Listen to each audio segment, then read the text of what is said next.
The bell struck 12. The ghost of Christmas present disappeared, and at the last stroke of the bell, Scrooge saw the third ghost coming towards him. Slowly and silently the ghost came nearer. It was very tall, and wore a deep black piece of clothing which covered its whole body, and left nothing of it visible but one outstretched hand. "Are you the ghost of Christmas yet to come?" asked Scrooge. "I fear you more than any other spirit." The ghost did not say a word, and Scrooge was really scared. They wandered through the city, and Scrooge heard some men talking about a person who had died.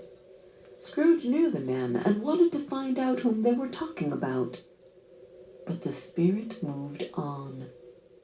The ghost led Scrooge through the streets that were familiar to him, and as they went along, Scrooge looked here and there to find himself, but nowhere was he to be seen.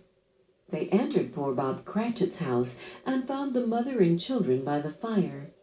Quiet, very quiet. The noisy little Cratchits were as still as statues. When Bob Cratchit came in, the children hurried to greet him. Then the two young Cratchits got upon his knees, and laid their little cheeks against his face, as if to say, "Don't mind it, father. Don't be sad." "You went there today?" said his wife. "Yes, my dear," returned Bob. "I wish you could have gone. It would have done you good to see how green the place is. But he'll see it often. I promised him that we would walk there every Sunday." "My little child!" cried Bob. "My little child!" He broke down in tears. He couldn't help it. If he could have helped it, he and his child would have been farther apart, perhaps, than they were. The ghost moved on and took Scrooge to a churchyard. The spirit stood among the graves and pointed down to one.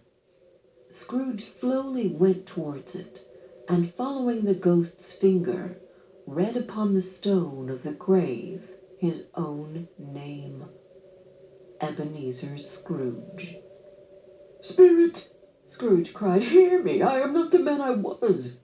I will not be the man I must have been so far. Why show me this if I am past all hope? Good Spirit, I will honor Christmas in my heart and try to keep it all the year. I will live in the past, the present, and the future. The spirits of all three shall be within me. I will not ignore the lessons that they teach. Oh, tell me that I may change my fate." Full of fear, Scrooge caught the spirit's hand. But the spirit suddenly changed. It shrunk and faded, and finally turned into a bedpost.